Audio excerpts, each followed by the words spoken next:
Alleluia, dia raintsika Andriamanitra fa mbola omena tombosoa indray isika androany miona eto ao anatin'izao live amin'izao fotoana izao ary mbola misaotra amin'ny mpanompon'Andriamanitra ihany koa ny tenako amin'ny tombosoa omeny anahy afaka mitarika antsika ao anatin'izao live izao. Ary za eto anoa miaraka aminy Ravavy Aurelia, Ravavy Alvinio, eto koa mpanompon'Andriamanitra Ranadal Vinio azafady, eto koa mpanompon'Andriamanitra miaraka amintsika eto tsy fantatra misy teny mbola tiany hozaraina misy hafatra avy amin'Andriamanitra fa hatreto aloha za miaraka aminareo eto hitarika antsika eto ary miaraba ny Ravavy Naela, Ravavy Angeline, Felana, Nadia, Felicia, Zaolia, sy izay mbola ho avy eo. Miaraba anareo rehetra amin'ny anaran'i Jesosy Kristy ary mino tena mino tokoa fa Andriamanitra mihitsy no ao ambaton'izao fionantsika izao ary mino tanteraka fa hiasa indray izy androany aneo anieriny izy satria izy ilay Andriamanitra tsy miova omaly anio ary mandrakizay. Raha toka mbola tsy nizara live ianao tokoa angatany mba zaraina avy hatrany live amin'ny namanao amin'ny fianakavinao fa tenentsika foana amin'izao fotoana izao matsapa mihitsy tsika ary tena miaina mihitsy tsika amin'izao fotoana izao hoe mahita mihitsy hoe mihamafy mihasarotra amin'ny fiainana fa nefa rehefa tsika zanak'Andriamanitra miaraka amin'Andriamanitra mazoto mitady anazy dia tena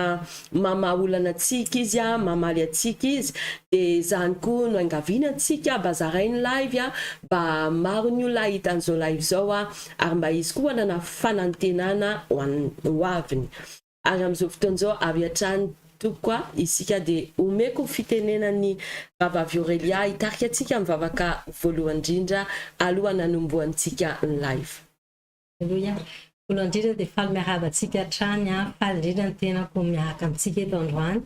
Mankasitraka an'Andriamanitra ny amin'ny tombosoa nomeny antsika isanao ary aza ho izay tokony hajaina manaja ny mpanompon'Andriamanitra mivady izay mitarika ny fiangonana dia namesehatra mbola ahafahako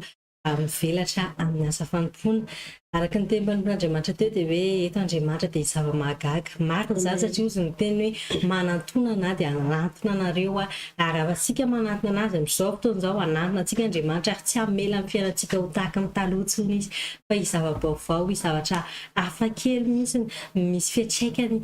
lehibe amin'ny fiainantsika isanao. Ka anatin'izany teny izany dia andao hivavakantsika isanao, hisaotra an'Andriamanitra ny amin'ny tombosoa nomeny antsika isanao, anantona anazy, hifandray aminazy ary anasa fanay masiny hiasa amin'ny fiainantsika isanao, anazaro ansaintsika hanokatra amin'ny masony fotsika amin'izao fotoana izao dia asandrato ny fiaron-daontsika hivavaka. Izay eo mbola mankasitraka anao indray izay ampifaliana lehibe no anantonana ianao satria mbola nomenao tombosoa, mbola nomenao fahafahana. Ray mankalaza anao zay ny amin'ity tontolo androandroanty ny amin'ny zavatra rehetra vitanay ny amin'ny zavatra rehetra tsy vita ihany koa misaotra satria ny zavatra rehetra nataonao ho tsara avokoa amin'ny fiainanay ary nataonao amin'ny fotoanany. Mankasitraka tompony satria tsy mamela anay irery ianao na nandeha niasa nianatra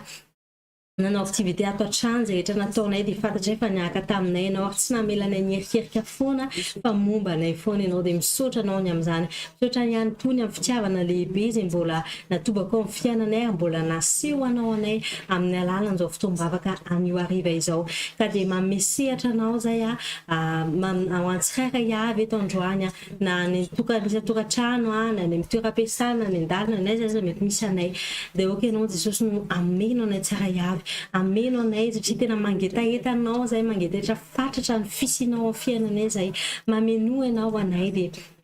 ka tena ho arahanao rano zao tany karakainy zao mba ahafahanay hiaira expérience hafa kely mba ahafahanay ahita ny zavatra mbola tsy hita amin'ny maso ahafahanay mahare zavatra mbola tsy reny sofina ahafahanay mahatakatra zavatra mbola tsy tonga amin'ny fon'olombelona androany mba misehatra anao zay fanay masina satria efa lova nomenao anjaranay zany androany ihany koa dia miantehatra tanteraka aminao zay tsy amin'ny fahalalana tsy amin'ny ny zava-tsy aminay fa aoka zavavinao rehetra ihany no hitoetra amin'ny fiainana